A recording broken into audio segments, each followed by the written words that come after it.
Like saga person, any small thing, any small thing, may we reach that. You may not see their life. Even the DJ Wisdom, they pass back. God, they beg Mama if your family say, make you beg. There was a neighbor. Say everything we talk now, life. You just not hear everything. Wow, Zawa. They'll cut it or call you less saga. Me they use truth to the saga you. If you not see Mama if your body, when DJ Wisdom say Sasara, hey, you have one. Wow, bell, I dey fear you. You don't conference your boyfriend when DJ Wisdom not there. Me and you not there cause when the boy buy water cup for you, they crew. Wow. He can't tell where amen. He can't give a gemdi. Amen. Abe boy si there una yera. He went before make a record. Oh, wait till you be a real life with the guy that Mary. Amen. We have a gemni. A boy bet yes only Bob one I balona. Amen. Amen. Hey, to have it. He will record. He's a record. Hey. Ahwe. Odo ma ya fero wodo ni ge o we dey ge. A traditional woman when I go to the boy ti se. Ama we ni e ti ata. A traditional woman a topic na Obi ge wodo. Moto bo ma wa record dey no do na e we dey say. Me I see very ago pa. Have your cat before I ke gwale fun. I have your catare woman and make a guale phone. I put money for my head, they put money for my head. We were the bad price, not better pass. Yeah. Hey, to have it family. In your shade, Doctor Barry, man. Abi bona mi go yo. Bona mi go yo. Afana. I did my sister. Mommy, you may Tito tire. No, they baby when me. Me, I want to delete my app. What did I see? It too much. They no there. Not the Sagabu. We were recording. My sister. Sagabu. Me, you get my other mommy king. Ina la rivier. Ina la no guana. Me be recording ya. Nana. But they not be my gender.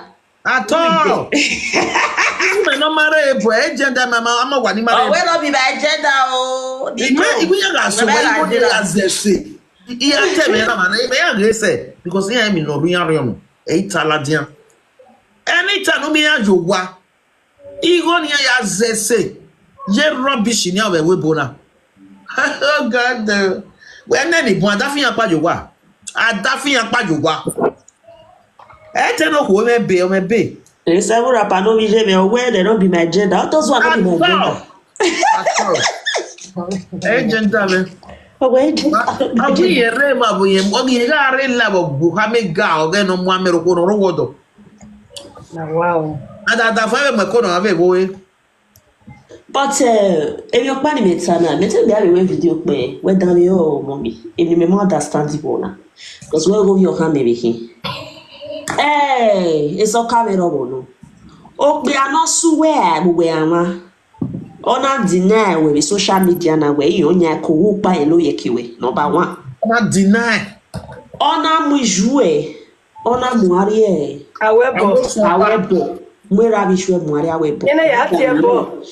The way topic now around with the topic it matters about 2 days ago. We know around me we at time awena. Oh, behind ya we be your mommy to God be the glory, fine baby. Or money only voice say, we will more ya fefe. Like a boy. We are no money bed. It's soon again, your but I will make sure your name. DJ Wisdom, you know, money bear your toy. Mama, when your birthday. Then, I my sister. Bianina, una veriela, which is fair enough. Echo weno. I'm your man who can't go away. At all. The worst part of it all, madam, you are not concerned about your mental health. At all. What that be? A postpartum depression is real. You are not concerned. Umae heal. It didn't know where video the man when you are talking at there. Anywhere I can swing.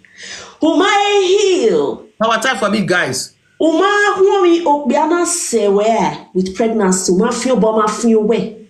God forbid, I reject it in your life. We sage you or you were fee work behind your total. Oh, you gonna be no Madam, you are trading in the wrong path.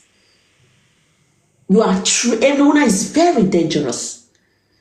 A sap cannot be your mate. If they tell you say sap, as they do say no, they meet you, don't they meet you. These are your friends. Oh, these are your friends for crying out loud. This is not another person that does not know you. Already made you they realize their saga. I don't know you. People will believe well anything I'm saying is a lie because I don't know you. But these are your personal person, and you know the truth that they are saying the truth. I do not feel where affecting is a lie. It's affecting you.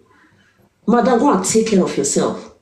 And the worst part of it, what you are saying, knowing what damage say who way or I they fight for marriage. Madam, where the marriage? The marriage. I don't understand. They tell you say marriage. If do not marry, they die. Or not marry, no, they go heaven. I'm fighting for marriage. Where is the marriage? I be not be that allegedly. Not be that guy where they say he go give belly to get so fit. The guy where you just leave, you never really 7 months. Yeah, who have a mason? On our corner, who they fight for waiting? Which marriage? You don't have marriage here. To be honest. And not be quite up people give her. Go and take care of yourself. Leave saga. Lawa. Emiga we DJ Emudia return. What am I making on ye? We're going to tell me back. No, I vest when Lawa. Jesus Christ. Oh my God. Why gui walani? La 1 million. Why break a bonap dime boy correct English very you wrote toto wala why happy. What if father's festival? A passporting bros.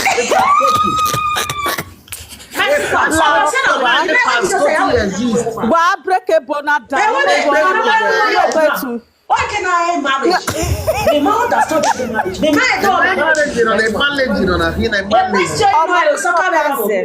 a question they don't know it. What even do know what time? Mommy, 1 million. Mujagui, or me Bokbanuka zip. My mouth, you got ticket, me mouth that's not the pony. Stress.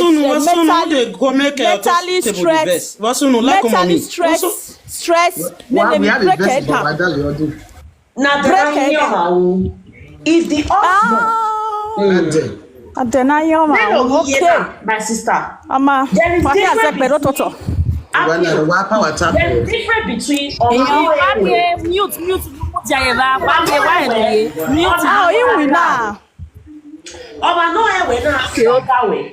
a phrase when saga is 2 different things. Saga of a class. There are a class of a level. On a level. When I saga way. Oh boy, I saga because at the end of the day, therefore, where we have yes. And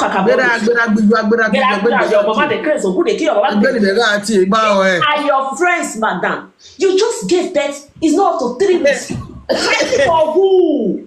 Fighting for a man. Not say where he was not there. These your friends were with you. They are there for you. They were there for you, madam. Borrow them money. And the man came into your life and he started manipulating. Insulting them. And insulting them. You said you are saving marriage. Why marriage women? Why the time I they marriage? Why boss do kiomako?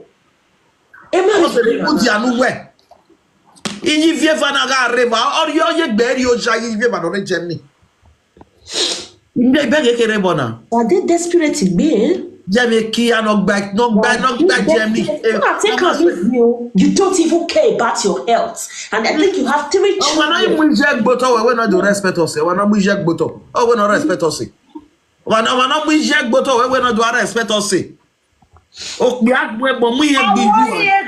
Always saga so is your mama for that matter. God forbid, because of who? What Bobo not when when I go to work here, to what I get here.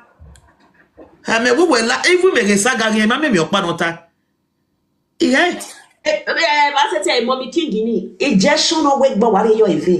Mommy King, why record again? Easy, I told you.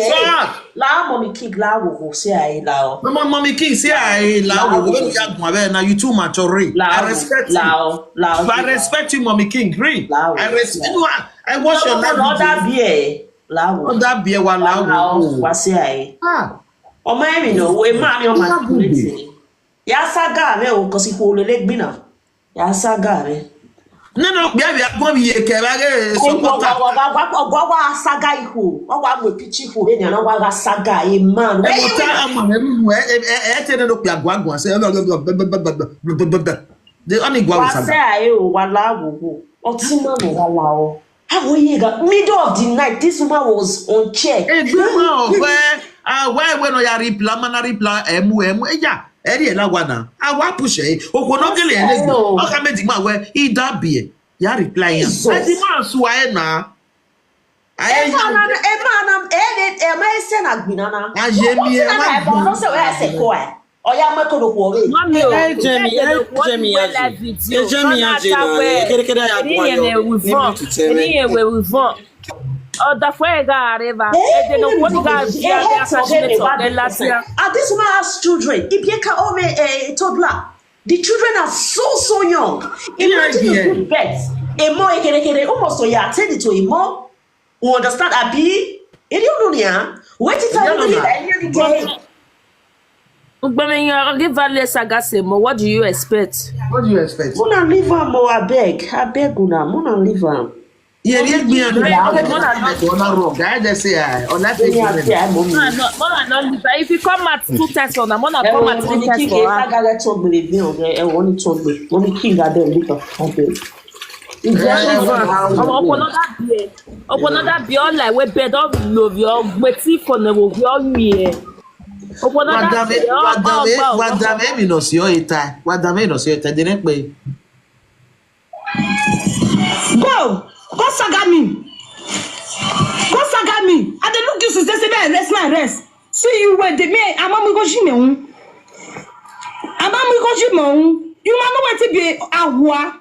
Woman go just man go dey talk to another man for phone. Una no know wetin be awa.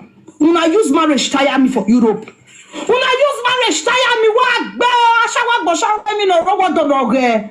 Uwa ma uye nya uye weki nya DJ Wisdom on your man on ya mu HIV e DJ Wisdom ya mu HIV DJ Wisdom when it dey suck me down there's your I God I reject una God forbid una no be I don't know now na TikTok for no as a sister I don't know you you die away in a detona January as you beg me for her no be I buy her go that you.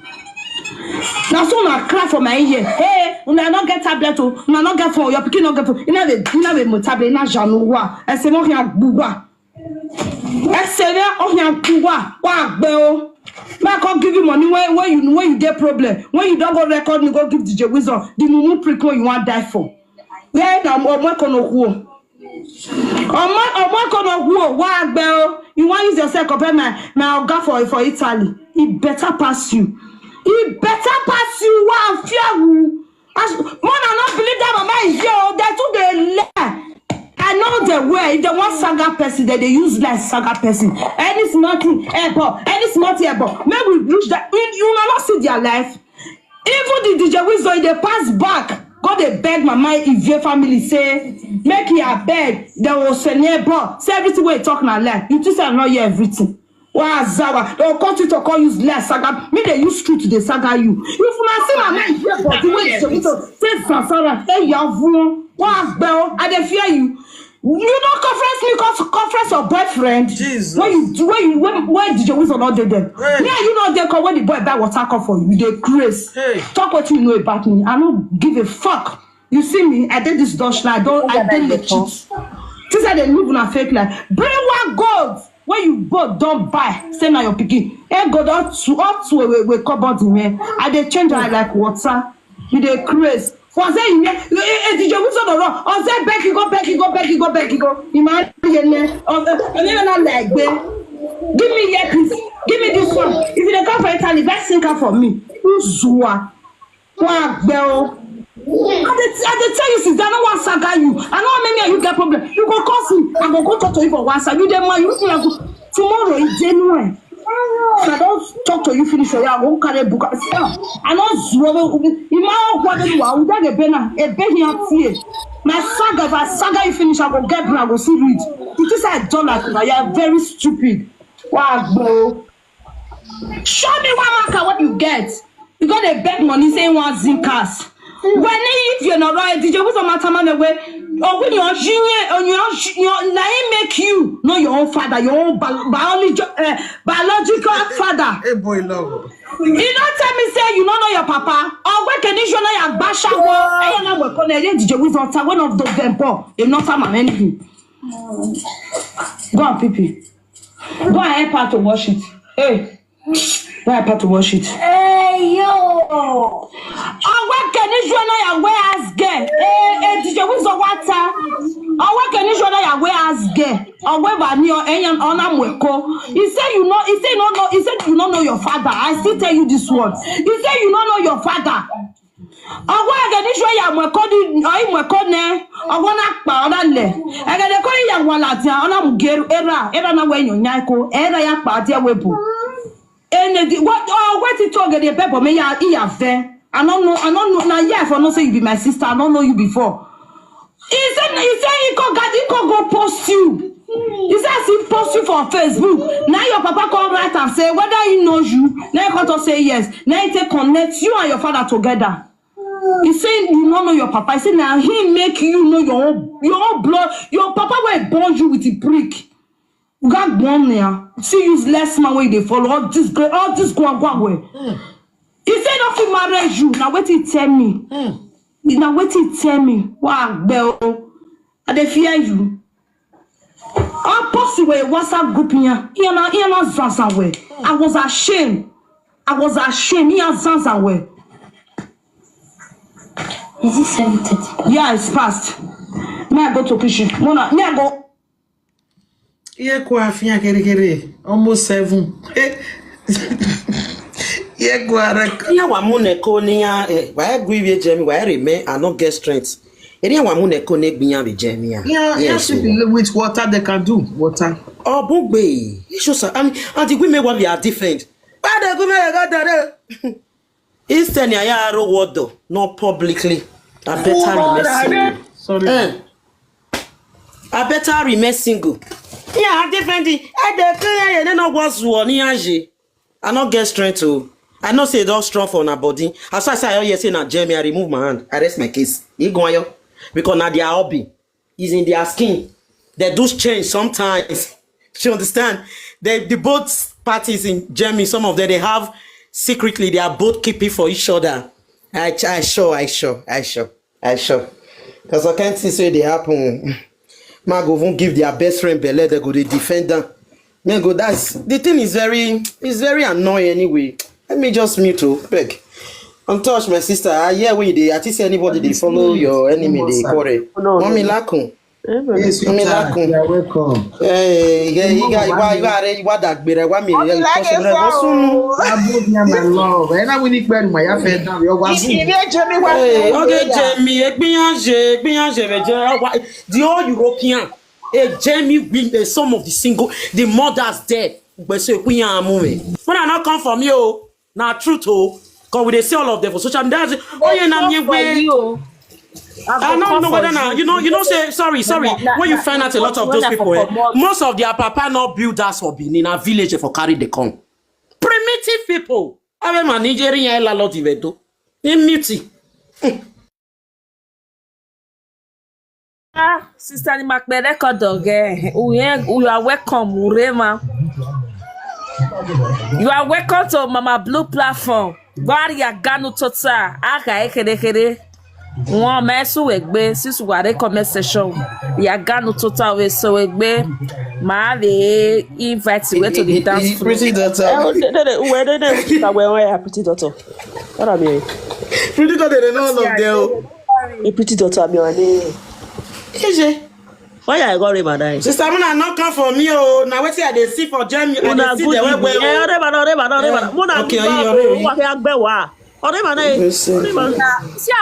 way. My sister, I'm gonna leave her in She the say my name abeg. na for this thing. Was say I wala skate my go or not say marriage or any marriage. Wala was say I. Untouchable. Oh boy, this your name, oh boy, strong. No, not Now, when it's full. Nobody not die, but take you no one and wrong. Gawahama. I say, we no understand. My worry when I no one and wrong. Gawa was Mommy, okay, a woman in on your video ni anything now. No work me now. I worry my AGV. okay. Tell where maybe we. I can't take it on that. Or man, I'm mommy. Oh, Scared frau. Man, you're scared frau. Begging for women, scared frau. Now, injection here na book brother beer. Why get ya when na so is a record make better now say now all mo be kig all the other one was is e ni wala o na da beer all the stress egbe eta what or na true prosperity abego the woman not dey stress herself I dey like her saga. What in mommy talk? I don't understand. Mommy, what you? No, stress. Other way close. That make me not talk. Allow Prospato waiting. What did Mosi said? Prospato. I don't see now touch. Now touch. Go they give Mosi enemy this kind of way. Do it explain depression is good, guys. Prospato depression exists. Wala please. Wala. Oh my me. That's why they call this one. When you're in marriage. You know what it's called marriage. I say where I want to drive. I want to drive her away from my marriage house. Mama, Mommy, it's too wow. Come, mommy. Hello, come, mommy. Nagisa. Everybody, good afternoon. TikTok, many block so yet send a request or say now you're not allowed. Okay. Mommy like we only because we may not taste soon. Shy wa be you decode the live video. Me not array FYP. Na when it take that me so. Mommy also alopo adebawa we or other beer ni my echo. Yes. Emi ni mate o ni u era no. We kona na tem we na otime no. Understand? But why what? Iye ko na call na ya record you. What one of that my boy agui iya theater my sister anything you give my solve be WhatsApp ile keke do amomi emi na ta WhatsApp do amoy laja be TikTok bi gwe de to o ma pay ana mumi ari castle debtors company and the record okay mommy okay on ive gbera ive gwe with my sister ya we mi emi nu dege no do see ona laja with TikTok ona saga me that day Egbebo na be ina be congratulated even that same day no saga many for hospital Ottawa or da for ina be do saga me ina be tie man even abi jima wo wa ke no be re ejeni me na wala wo wa ta mi ana ni e saga me ima me ni si wo or da for we igwa e di marriage mo be personally na tie na di igwa e marriage wa e ma gwan se la egu my brother forgive me ina be tie ni yivi ya gwa e marriage wa ma gwan se forgive me why gwi ngwa na mo ne na megume ina be yo be ni ai ti be gwa yo ina be yimia so kedera de me ga gwa yo bezo we egani yivi ya mo me ni gime ona record me emi ni ga ata ona send the girl that for him so egani ti me ya send the record gume ona we need stay away from their marriage e me ga gwi yivi gwa iverio mana ido bi egbebe e call so get to those soon mana be gwi WhatsApp ona saka me na be ewe iye na mezo with emanike me are platform ni imuti are bani DJ Wisdom all a down saga me me calling myself in sister he go the saga princess me will go stay in platform ona be tiwa ona be reporting me and they know when you need the power saga man normal saga me and normal woman anything nene me na do continue video until no there abi nedia even a real live video ona be tie bomb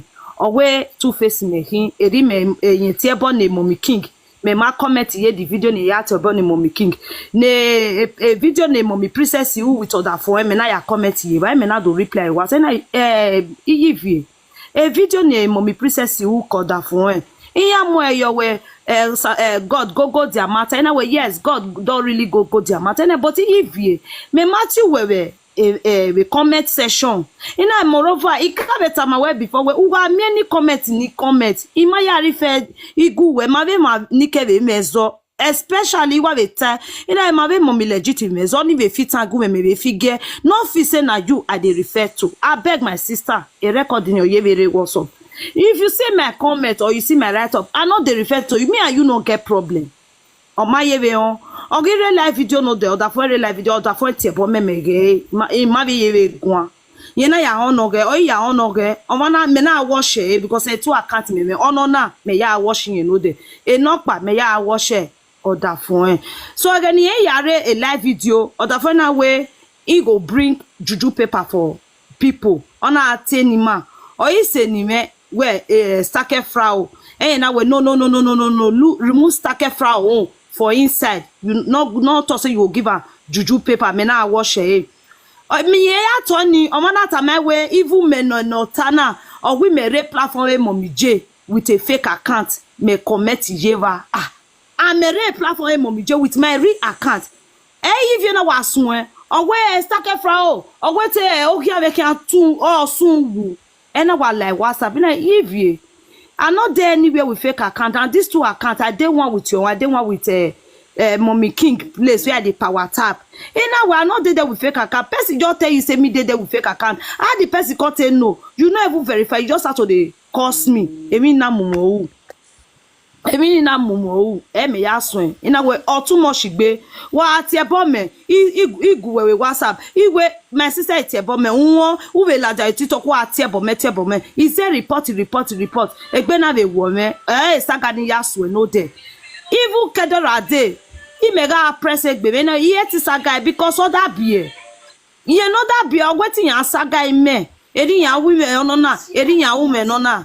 Oh, see, I don't know me no the nimeti beer or you met Iladiane. Is it the same you are sleeping now? Well, the even no day, it reward away.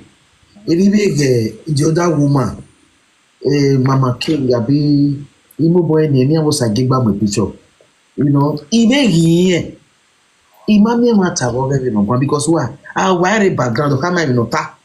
Only the job. My sister, of one we are saga, but that is the truth. I was when now. Oh, say we. How do we when no wa? When we are being like video come here, sorry, which is very bad.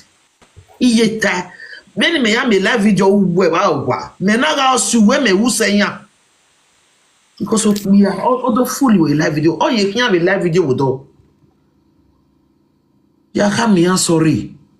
Because what do just grace buwa? Marriage na. Ona we marriage no, marriage. O marriage Ona go pe no ma negbe. Oja we ki oge family. Oja we ki oge ose. No ga yi we na Wo mi foko yako. O pe no lo agbada. O pe no lo evi ya fe weapon ya gbobo kan Abo se nou tebe rou leti nou yon ya fe Unye ya se gbi vieva No ne standi keke we Wagbe Deman we ga iti e wakwa ga imu mozo no kwa Because yon da mu mozo ne na Yon da ba mwen ne na bi court Oga imoni yon da no ga iti nobody Even your munda Umake nou je Wayo wek bo we nou da ge you eme No day that be paid when I go over bunny and that pay go away phone and banner. Ek by the soon. Igia way. I wala sometimes. Ima we no mara that for but he yet talk no je or say you why on the name of a piano. Oh, a piano be have Germany. A piano be have Germany. Then I cannot ben a guana Eric Bonnie Bill, the second wife. A kianiki. A kia wo. Iya week be ya fair cheat. Abena wo ikoni Kenya na we le. Iya su na gbapa. O wenu we me ya ni me. Iya su abi no, ya masu. Wana big bien se respect wo kian yo wo kian nyanya. Eto wo kian be lot ya. The man send the request ni mwere ya. The DJ Wisdom. What? No. We are not live. We not live video. Can't drop anybody. We not live video. Okay. You let him Ori when I buoyant now. Oh, wait, daughter was zone no ya. Mama get more. No, no, my tea about no. Mommy, no, mommy, may you hear from her. Mommy, let me get up our time. Now come down. Oh, yeah. No, not be you supposed come down. Hello, what's up with not worry because why we are load up. Before I explain, let me bring somebody. Nibo worry. We will be laduko. The two are y'all. I need your HIV test. Mama, I can wear laduko. I need your HIV test, Mama Sonia Foundation. Bring your HIV test, come out. So be too. Okay, la yari, ndegari yari la jalita. Bring your HIV test. Kasov vorona no dinane, kasov womanane. Asov yi mai welita. Understand when ya me ya wo ha ota bana imota abigare wa ikbodio. Kasov velo karoto ne mai wa ma wo imanita kasov go nane. One am to re yo. Mommy, I no go leave her make they insult you now. Me drop her. Hey, insult you. My brother. Now the age you here for inside. I don't want you to do not just come up and say your own. That's my brother. You went to yourself here. Mama, okay, no, I'm not paying you so much like that. Unless you were getting one more, that's why he hit you on his chest. Amen. Amo kan la wa bi je nu we fo. Urele shavi wa afin awu. La do my wero ogi my wero but ka so ko na ne. No do fear secret Wahala there we no there. Ni pe na ka so for ni ne. My wero because e DJ ko. Wa tugun. Eri wa ni ka ya we DJ. Do so for ko na ne. Owa me ya mo kan la wa. That means he's not really pure for that thing where they get top because it's not Mommy Sonia that said it. You cannot just come up and say, Mommy Sonia, where is your home? That one really beat you well. She did here. Mama Sonia. I did the same thing. I happened to me. When he make me call Saga, you know many people. Mama, I talk to Mama beg. No, not je Mama. Mama now we're not where in years. Where are live video? My sister, we share video no ya moin. Where are live video what in? Mommy advice, no Saga. Mommy just advise them. No Saga. Mommy, please just use advice. No. Now would you calm down? They here to advise. No Saga. You know, say you promise me. Hey, when you are live video, when you are wrong, you do my Saga. When my advice on, man, I give you advice. No Saga. Don't reply them. Untouchable. No Saga, but the way you just take come up, you just be like saying that one. I want to say really something. I bet more than novice. I want to talk something. Wagwe. What's in Suwagbe? Where no more iguagua when a mia je. But what I'm your head social media. Why to your but is Suwagbe? Where even what dish you know if they dish out on now, una no fit eat. Why be like that for this TikTok? Why would I be like that? Boy, I just say. Why you be like that? Madam Mudia, when you never will start, a mess when not say they don't start to the saga you know or they don't insult you. But you and your husband, the first way is where it come out from an insult. What's it no? What? Right now,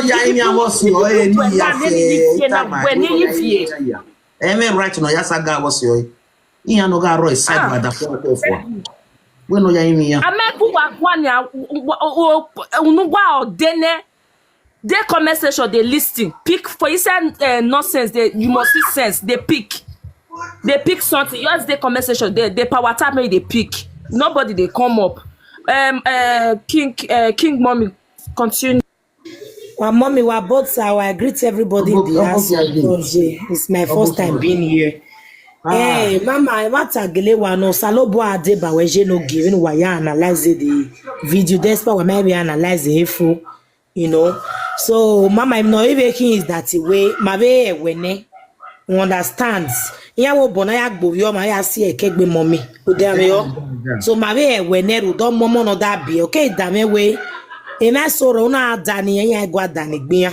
You understand? That is the video no know the respect. Yes. Many get done late na mommy. No, get done no there. Yes. Let ma done gbe. Ona ga we. Ya do gbe. I was there. Yes. So that mommy. So us here maybe when because it's your more maybe here me ask no ba be you understand?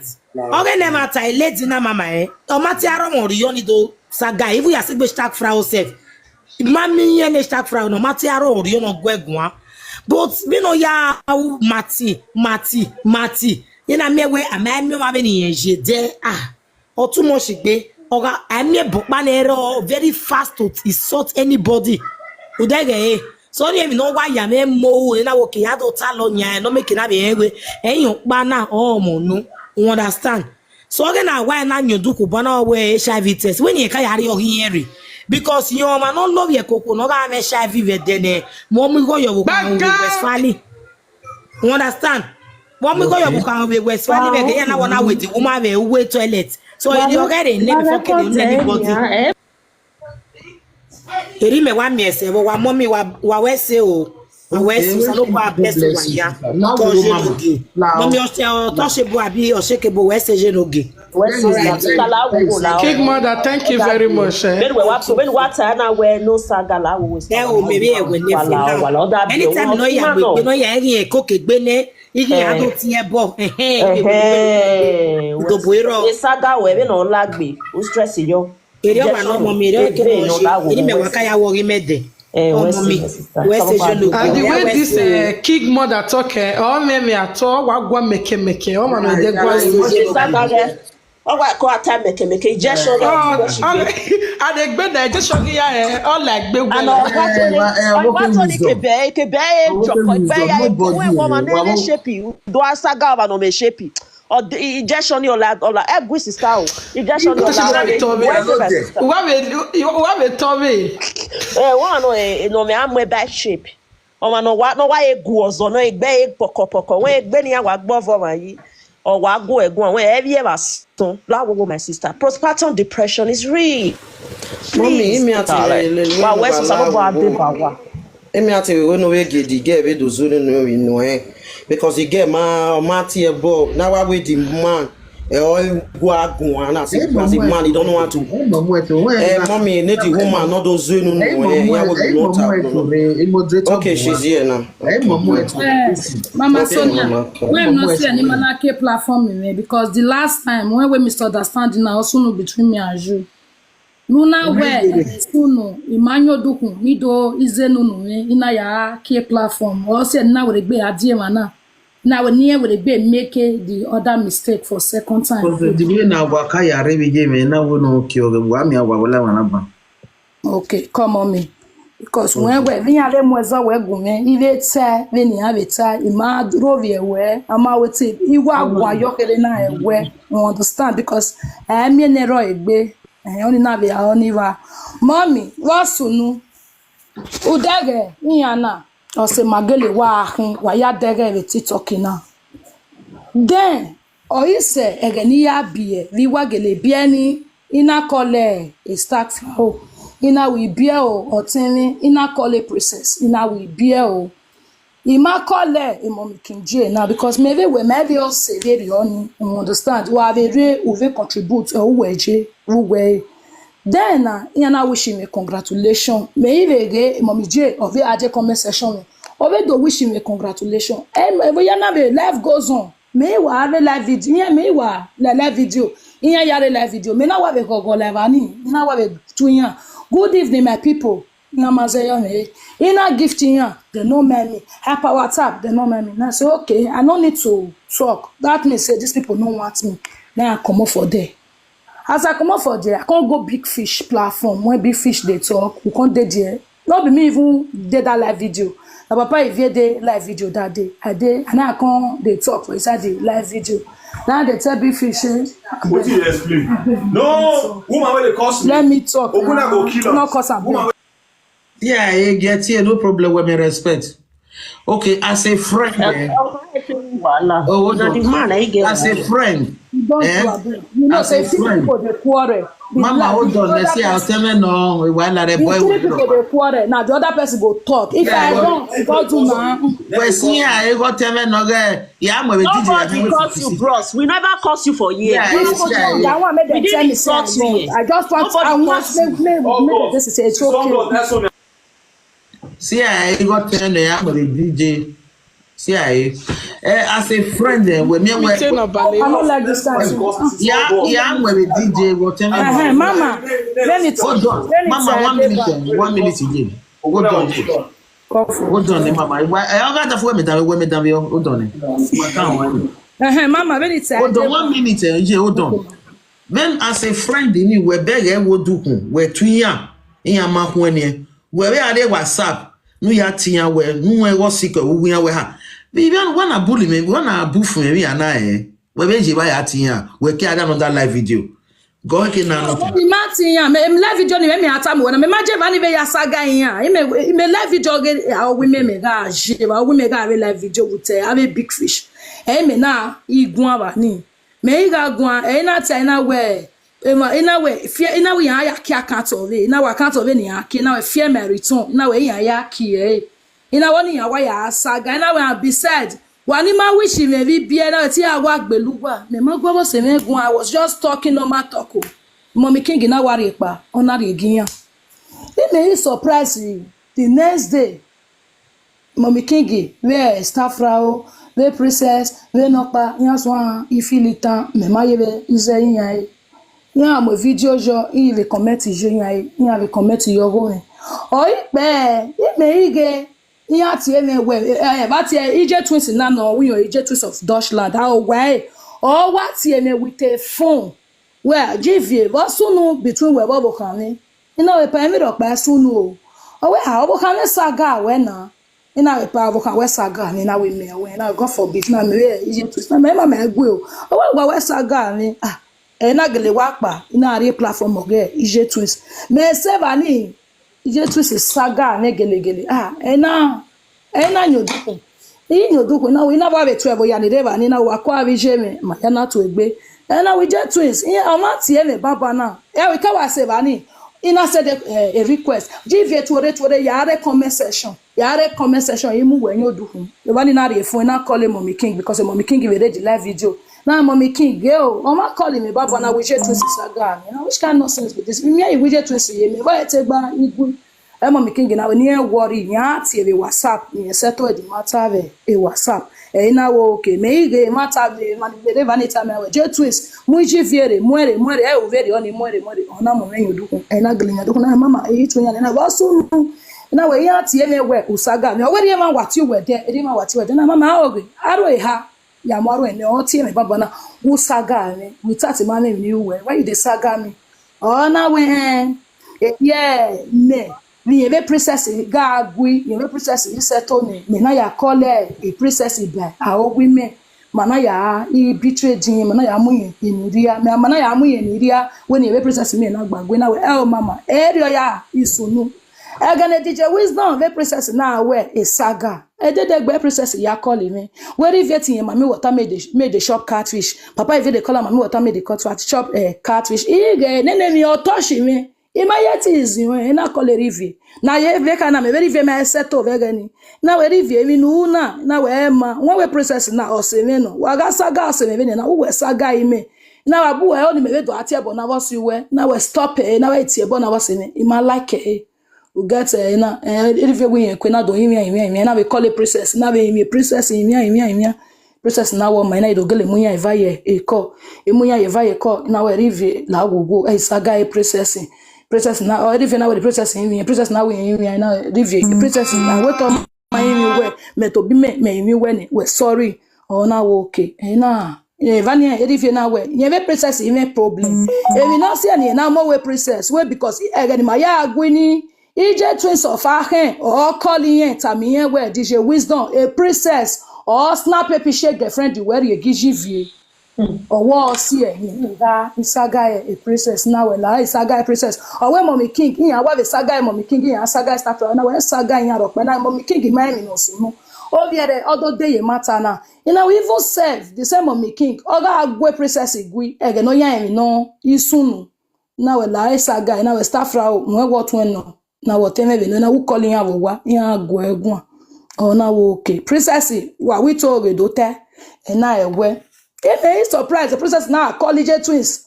Princess na ya item of me EJ twins. EJ twins na the next thing na we J twins. Now we may not know that now more keke no more with two way as a friend. Now we keke no more with me. Or we are now because we betrayed him there a princess. A princess now was one van no movie. In a video now or Facebook when he had that there so no fin. Princess was one van no movie. Na princess Ivan no movie. Ima go where go. He just twins e tawo betrayed him. Oh now okay. Amen where they are. It's now we here betrayed him. Now we just twins. We na no totana. We call it where we mama. Iya tieme wa awa me mo huwa hen. Atieme na princess otieme ye me boyfriend oge. Tieme we awa me mo me girlfriend wa hen. Then na ya college twist na ina we good twist gwa twist na wo ma. Je twist na the follow the ana call. Je twist he make a call. Je twist na tamame we. The girl na ne awa me friend na. Iya we the girl be ogion money or late. Well, ogion money late. We a faith a hati the girl. Na wo okay. Eme yado I Saga again ni vegeni ana iso agwale pishe oge e staff ra no total na yen vegu me gwale pishe gen ni princess ona do send the pishe gen ni gume pishe the princess send the gume mommy o ma clear you understand na Niger twins na iliye ki me princess pa ona ya call DJ Wisdom wa Georgie a princess send the pishe gen o go kan we now we more keke no gui because guy DJ Wisdom him no sunu emi maro pa u ama we to do Saga a princess okpa and of egbe princess ni na we na be dey by Mommy Mommy King na we ni blame EJ twins where 40 EJ twins because where EJ twins be princess yan we ame Saga be gani yan we Saga re ni emi na ita megbe na we oge magwan ba ni na ita mi EJ twins na EJ twins na wo ma sesu we offend we la egwi EJ twins ma egwe EJ twins ye talo ba ni o na imu na we go to her na we go akin wa gbele gbu wa na Tori ito le mommy mo ka wa ti na Tori because agu we gbon we ti ebo me for we ti me no the platform we do defend egbe me wo offend me mo keke no mo but ma mo we do we gbe fa no me na Tori me Tori o iwa pe mommy ime mommy kingi oh, he message to me. Oh, what message to me? What me you way message to mama if ye. He carry first one. Ina gear. Ina the second one. Ina gear. Ina the third one. Me not comment is your where all these people they not be your friends. They be this, they be that. Me not comment is your. Me comment is your. Me when me go to best screw. Ina me go me video of it. No where you not like legit not like you. Now he na mo gbe me. Ina we gbe na delete comment ni comment ye a video ni. Ina isen eme na ipa me ipa the next thing we me video be no again mama if you go concentrate on your baby and your husband and the woman when they say your husband give belle ona send the video ni ona message me eme na be your message ina we Mommy King this your time so when you dey get for me so if you get am for your first marriage you not go marry second husband malala ni majena mommy e dey Saga na yasun ni mayasun Saga na ni majena and yan be le mana ine otene stack frau mommy ona Saga what okay wa go me gba mommy okay yan be le mana next stack frau uwe a boyfriend me ona ina conference a boyfriend me ba we ona adamegume stack frau keni yan ogwa mi ade digwejina o pe abena eni me ni apia we emoya ni me ya asa o me so no video emoya no me to aya amosa ati ebo mo my sister oni na ogwo stack frau mommy la ogwo wa mommy ebe fa oni time mommy yan ta ne wadiri abebe me wadiri aso you ati ebo mo be platform o ge fa no stack frau where ijede wo uro gbodo but ebo na mo ko no gbava mena izabo mo soji ona mu ijwe ye call ijwe na asadi we ijwe mate oni mo anything about your mother what's up guys what's up us please you dey as my house Your husband call you, say, for me to come stay with you, I better go house arrest. Today, your husband dey house arrest. Where? When you go Italy, say you go greet your husband for Italy, wetin happen? You start to dey fuck Igbo for there. But now this my shoulder, now I put you. I put you for this shoulder. When you dey cry for me, you dey cry. I dey say, my sister, you don't do. When they collect oyinbo for your hand, you dey cry. I tell you, say, my sister, you too dey talk. No, they talk like that again. I put you for my shoulder, but you no fear. You dey use lie, dey saga me. Saga me with truth. I go saga you with truth. All these things when I dey talk, if na lie, bring juju paper. Bring any paper when you want bring come for me. Come on, me, buafone. Let me come down. Aguafo. Okay, mommy.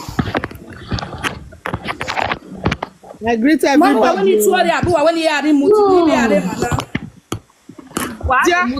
Mommy, may I understand the way? Mommy, Bobby. Maya ti guavunu. Let's go talk finish. Not be waiting they just jump put once. Person need to take a cheek.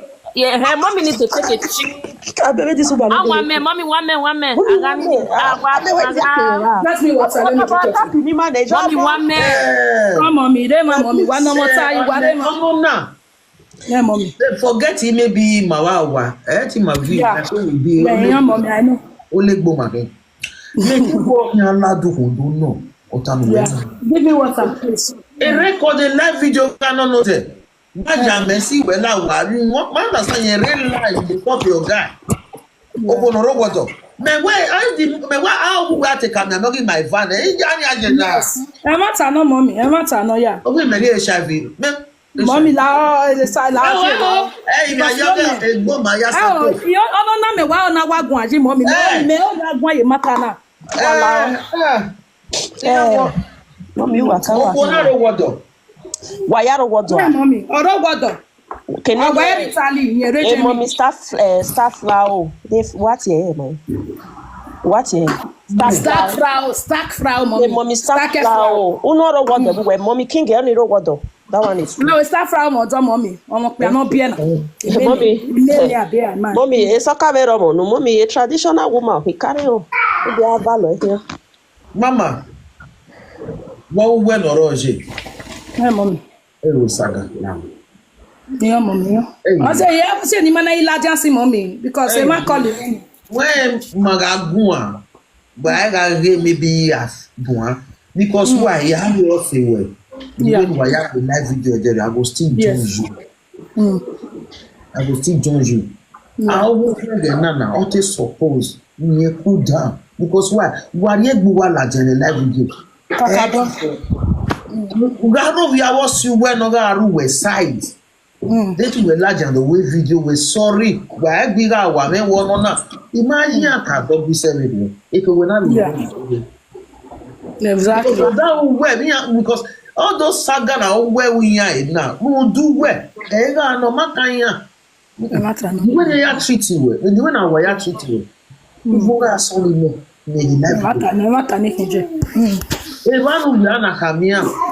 Sorry, where I understand. I told you la, Zoe, Mama. Yeah. Oh my la. Oh, mommy, what was your tactic? But just why? Sorry. But in no one of that. Oh, no, do well in your Ladia. No matter no against us, human rights. Yeah. Because in the castle, he may agree. I don't fight for my friend who went church. He did a little pastor. That's good, but he used to win okay, you know, we know where we wrong. That's it. 25 years. Imagine.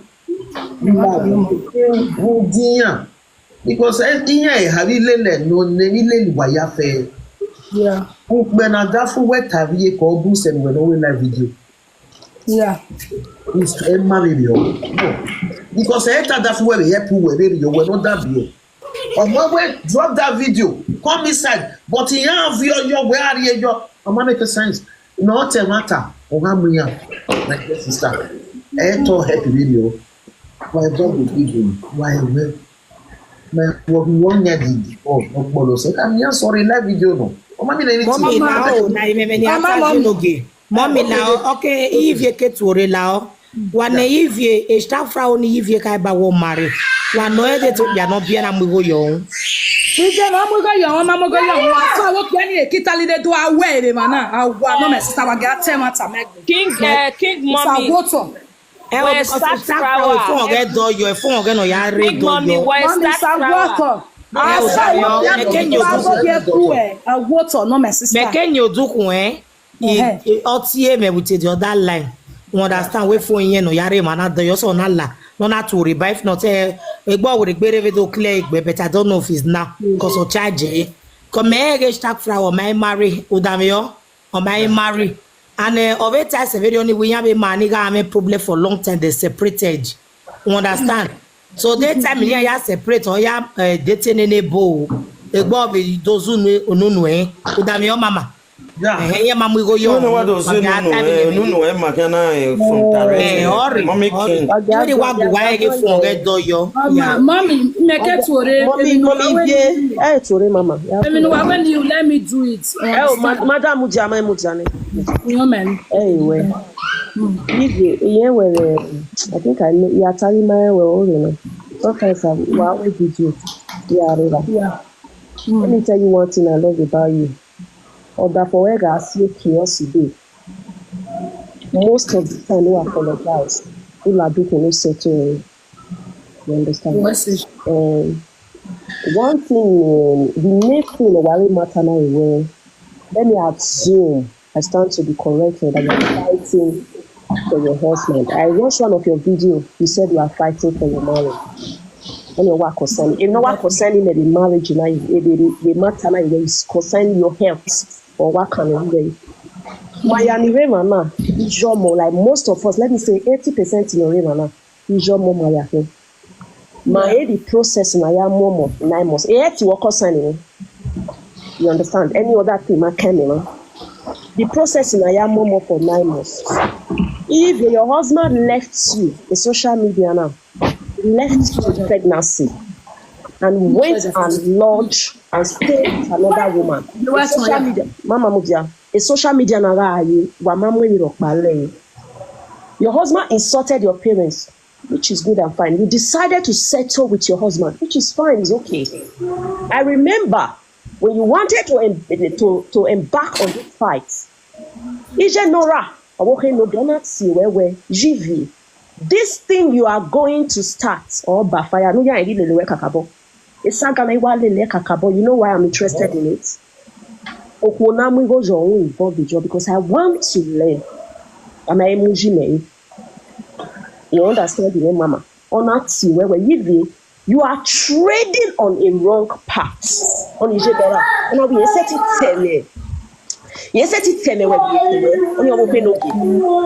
understand me? Did you understand me? As a friend, instead of you to like turn back, let's say Mama you did not listen to that.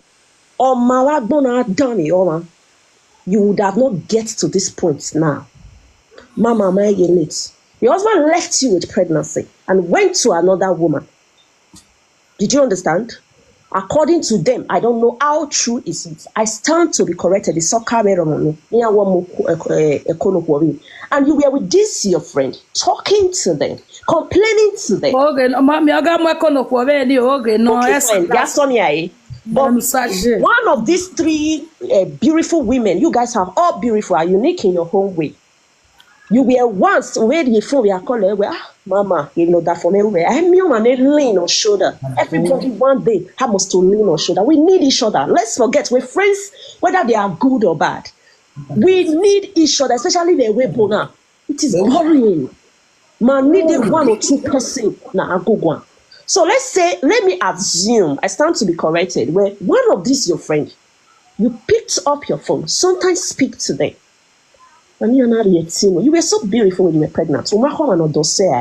Your photo shoot or phone story area was top notch. Okay, fine. You decided to forgive your husband. What you were supposed to do is to go inside. Don't rub yourself with this rubbish no warotona. Or that's for when you respect to him. Yes, socky potopotone. He was looking for somebody. I'm not against men. And we women, we need to use our brain. I stand for all women. You are too posh and beautiful for this rubbish, madam, for crying out loud. A man who can leave you with pregnancy or salobano get postpartum depression, he will leave you at the junction of Abule. Where? And according to the history of TikTok, 2 women me I attached to him. It's not even up to 5 months. Maybe I give it a saga over. Let's forget the one Mujuaria Webo. That gas push on your side now. You want to settle with your husband, it's fine, it's okay. But beating your friends is no. Your husband was looking for a way to have to date that airport. And you, because he can manipulate you. He can manipulate you. If everybody in love, I was once manipulated as well. Fine, the way we are portrayed, boy. You look posh, far women. It is so disappointing seeing you in this kind of situation, to be honest. Honor manipulated because he's a narcissist. Respect to you, Oga. I am not insulting you. I don't insult me. Honor manipulates you, then you can not do deaf you way. Mama Ivy, it's not too late to retrieve back. You are going to go back. Go and take care of yourself. You just give birth. And the worst part of it, I watched you yesterday night. Your husband was in your back. On our tamawe in water. On our tamawe, you gave that. You have a toddler. I think you have 3 children. You're beautiful children. They are beautiful. Definitely, your mother that be. At least a responsible mother can want to drop. Would that be? He did not. I want to give you an assignment today. Gesaga Nagbera. Pretend that you are sick. Let me see if this man will stay behind you. You think he will stay behind you? No, he will not. He will not. You were Saga. I know he's fond of fighting women. You can go and take my picture and fight me. I don't care. As far as woman involved with family, I don't care. He doesn't even know me to cry. The truth is all along. The truth I will tell you, my dearest sister, you are going to go back. It's not too late. You're going to apologize to your friend. Tell them you are sorry. And for your friends, me carry you honest. Me do a voice me. Wahala. Igwe vio yo to. It's wahala. You know, see now that beard. No. Why is the other phone wahala? Why is the other phone? No. Because she's in love. I mean, I make her dear love ja. Oh, I love me. I can do anything for love. That is fighting. She's fighting for in the wrong parts. Yes, she wants to fight for her husband, but she's fighting in the wrong part. She doesn't know. Mommy King, laho. On a saga way on a saga. If she come out and tell you guys where Ella may be a lie, you guys are friends. You guys are friends. Or like remember what you pay. While you made that in Waboya, Wallaho. She's sorry on behalf of Mommy Ivy. Me, sorry because of that beautiful child. Because of that beautiful child. Because of that money, DJ Wisdom. Moses and we be no biena or it be well to. I went in a while around the oh, your hand. Go, I'm way. Mama, again anyway. I congratulated you when you gave birth. Yeah, because I love you.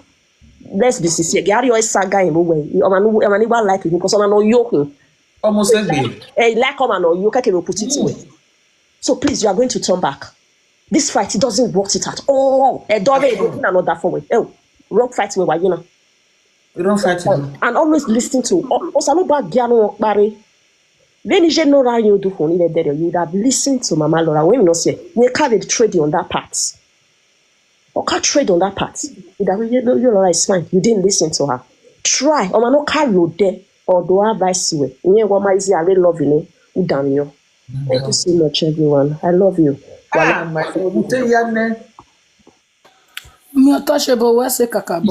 bless you, my lady. I really appreciate you. Thank you very much. My friends, I'm sorry to you guys. Sorry. I agree. But the thing was, when it was not friendly at all. You understand? Wahala wo mo. Esaga. Daddy rame. Mama Blue, I greet everybody. I greet the four hours. Ame bi ala dia wa o me. Set up. Mama, même mon bonnet, et mon bonnet, à mon bota, is il y via bien quelques à ta fond. Yeah. And why I can't go here because I wear anything wrong just for people to avoid insult and quarrel, right? Evie, what I'll let you know. I understand why your friends will still be your husband friends. For me, it won't make sense to me. Why agree? Even no, ihu no mo se, o sinya tu o so wo kime bi a o se me. O ven no bo o ta fon me, o ya no bo o wo kan, o kame o si o ya me no bai. I understand. Eso no, ma ya tishi ma. Imawe o kiame no iso wa o se o kan bai between ya ko. I give them everything space. She like bedroom, but it's possible sitting room I near because that's the women thing. That's the way me are in life or my own way. Maybe me not work with other people like that, but my own way me can. So I don't see the reason why my friends, we have my wife friend, we have my number at the same time. Anything else, auto calling and to sending information after quarrel. I think that is not good. And if you agree, sorry to use the word, your husband, we try. That's why we time we were settled where we are all day. Already pick offense here, every little thing. Out here is try to spark or where I'm untouchable, you can't do nothing, you unduga. Oh, Irano roa ni no we beni ugamo vai. Makabo. Biano gizabo, but izabi why all you. So we have to be careful when we are doing some things. No funairo. No more. No say part of his body you wa la muto adi muna o akan we ero. Un were man na boya yare man. Eso wo wa. So on say do na bitan we nizi ga gba ke be gbo no. So I'm trying to say, my sister, is your man lawo. Osiro, I greet you, bro. Lawo my sister. Try and we are equal the one we are here over here. It to record a few more to our moving a gas in our cooking here without and we break. I am an accident. On say don't know where a vendor would them and down by here. A vendor would them and down by here. So I mean, the also na me motor the cooking call the few with the way you break it. We cool down. Then we more about we cool down. Long la won't equal one. Is your man? He will listen to you because all those saga were do a TikTok, all those things that day. At the end of the day, you guys are together and agreeable to God. But what about all those insults everywhere? What about it? There's one thing ni meta and you una ya ono sike una family me ezoni ya ade ihe we ya yemi o ya avoid e okonu gun egwe ihe atem no we gbe ma we ko ihe we ya yemi o okonu we tem no we gbe my me akipe come ga tama we na yi money mi o. You can be my blood brother, you can be my uncle, you can be my father, you can be my mother. You can no we gbe ni ma we ne. So I need to avoid it for life because every time when it's a very painful thing. So I believe we will not forgive, but the forgiveness will not be clearly because in metani you will awake be. So that's why we avoid it. So I get la I got go. O wana ye la. I wa go hewa. Because ye lewa and on here we are me here wa vibe it dey make kokoyo ni segina. Because it's going to be a stigma. It's going to remain with that person forever. It's saga na wa saga wa tamatan and we want to so raw. Like Babana Bana, Uguibana, Uga Guibana, Rotemo, Osiweni, Hibanu Taba, they were no more quiet, they were no, I think it's so na we go for the friend time na we agi na yako. Ave ya dani. Because on your card and body on your card. Okay, no kata. Okay, now this thing go for the both of you. The both of you. I know where I am maybe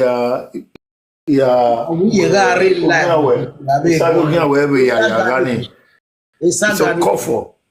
Mama Blue. You know when I get returnable not eba. A saga na tie boji. Oh, what did you for 20 years? I'm a women basha with Verona. You know what saga ni here? That is saga. De saga. Tomata ni ki ohona do bomu da wekia. Oma water wa yi we ni tie bo. La returnable ni please.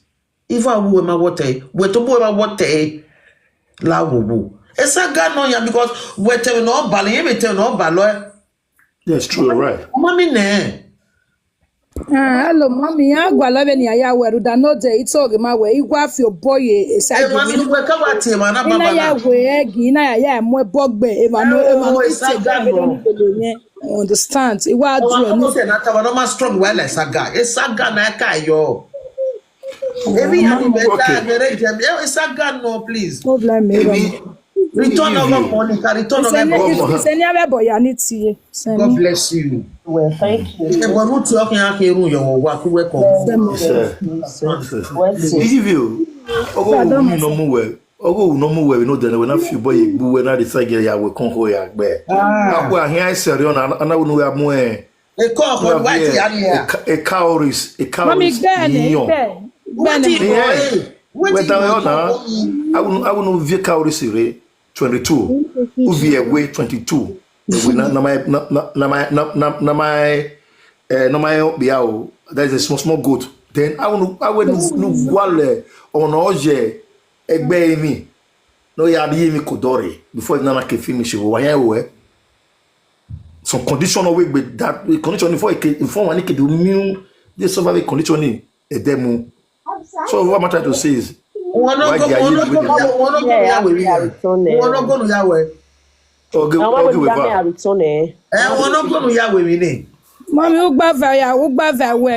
go do 12 you be 12 somebody carry man no go no ga eganisa gani yaso yaka won. Okay, no we ye gini ya uni we gbere another egg. Mom. Ujoro fun no. Ujoro ya we, yeah. We gbe ari adani. We gbe ari ton Yeah, mom. Wa gbele we igi ko ari wa. The first one, you know, the time in the with the first time, we the white one, the white native shock. The second time, you do white native shock, we pada away. The second one, we have zoomed the can't time again. We are there, Wahela,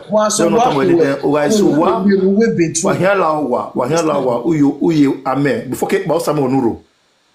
Okay, ba Usame Onuru. Ugade, we are many Ulawa. Then Ulawa ya love we ye kenu popo we ni wa be Ulawa. Mommy, let me have something. Understand? Yes, sir. Lawo. And the Tori, no matter the anger, learn how to control your anger, please.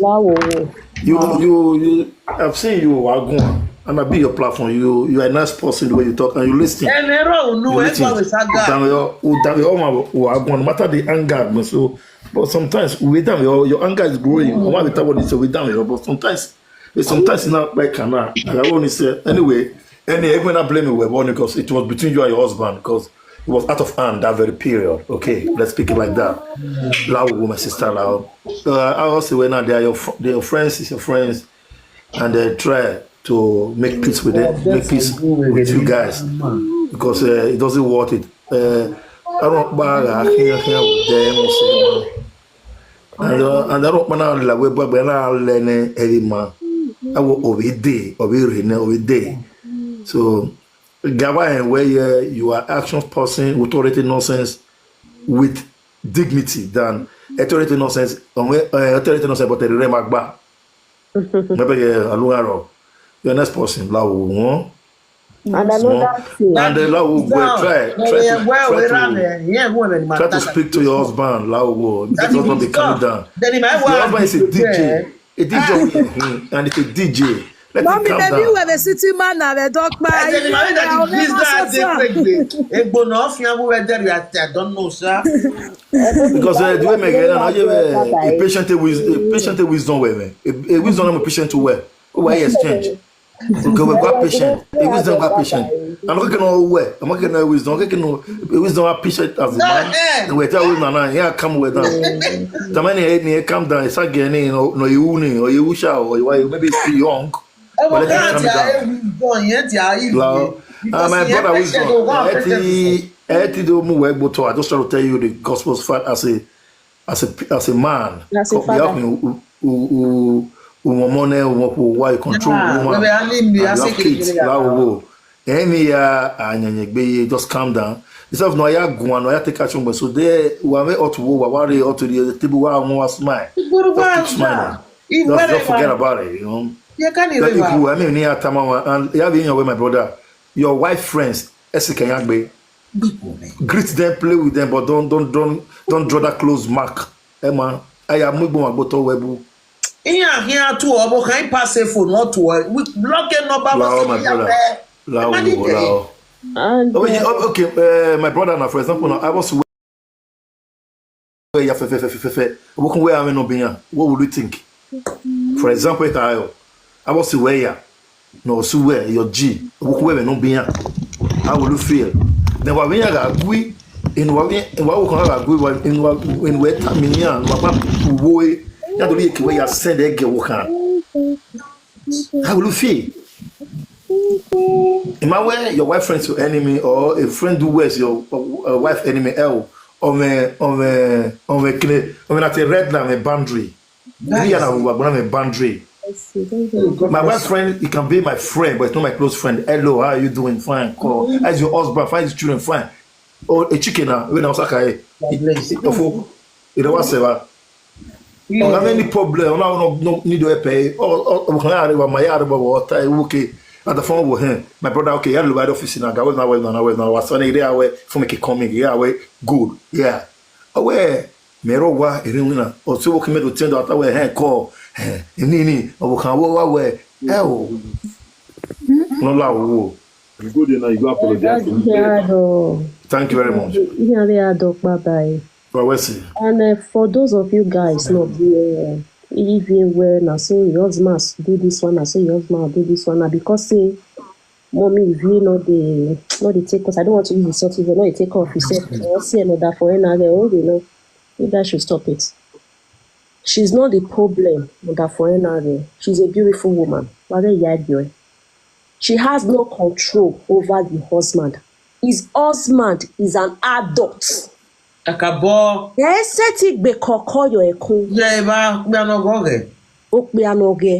she take care of herself very well, even if she's in that big department. But packaging when we take off it, why when we are take off? You guys should stop. I get ya bully. Wala, when you see nobody should bully her again because of that. She's not responsible for the husband action. The husband is an adult.